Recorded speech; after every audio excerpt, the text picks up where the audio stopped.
Hello mga kasiram, welcome back to my vlog. Nandito na naman po ulit ako para i-share sa inyo ang isang recipe. Ayan, dito sa video na to, meron akong pusit dumot, ang tawag yan sa amin. Ayan, masarap na pusit yan. Hiniwa ko lang yan sa gitna, sa tiyan niya, tapos tinanggal ko lang yung ink.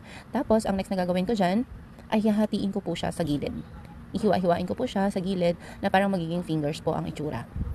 Gaya po ng nasa video na nakikita nyo po. Ayan, ganyan lang po siya kadali. Tapos, sunod, ganun pa rin. Pare-parehas na proseso. Medyo madami po kasi yung pusit na yan kasi tinitinda ko po yan sa Masakrot dati. Actually, yung video na to ay matagal na po. Ginawa ko po yan nung ako po ay nagtitinda po sa bahay namin. Nagpapa-order ako online at saka nagtitinda po ako sa resort ng kaibigan ko sa Masakrot Spring. Ayan. Short story lang po. Before po kasi nag-work po ako sa isang food park sa Antipolo. Ang hawak ko po doon or ang store na pinasukan ko po ay mga Mexican foods. Kaya marunong po akong gumawa ng mga Mexican foods gaya po ng burrito, tacos, quesadilla and nachos po. Tapos, doon naman po sa mga katabi namin, doon ko po nakita yung squid butterfly. Sa isang store, meron po ng squid butterfly na puro squid lang yung tinda nila. At syempre, may kasamang kanin. Tapos sa ibang store naman, kung chicken. Sa food park kasi, kailangan po wala siyang katulad. Sa bawat store, dapat wala kayong katulad para wala pong kompetensya. Lahat kikita.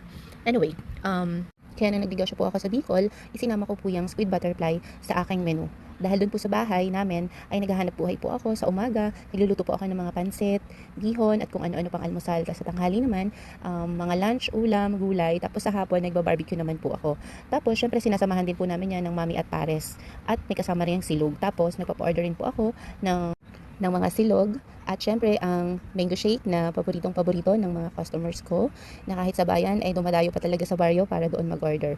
So, thank you so much sa lahat ng mga naging customers ko noon. Tapos, bukod dyan, yun nga, naghahanap buhay din ako, nagpapa-order ako ng mga cakes at ang dami kong racket noon, nagpaparapol ako ng kung ano-anong raffle. Minsan nga nakapagparapol ako ng baboy. Tapos na rin ako, nag-start din ako ng paluwagan, package, mga ganyan. O, diba? Napakasipag ko. Pero ang tagal ko naman yumaman. Puro lang akong talent. Wala naman pera. Oh my God. Pero sobrang thankful talaga ako kay Lord sa mga talent na binigay niya sa akin.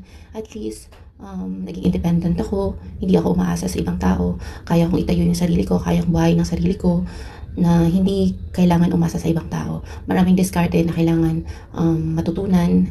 Sipag at tiyaga lang talaga ang kailangan.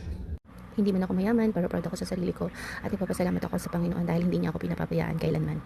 Ako yung tipo ng tao na hindi naniniwala sa hindi ko kaya yan. Kasi para sa akin, lahat ng bagay kayang matutunan.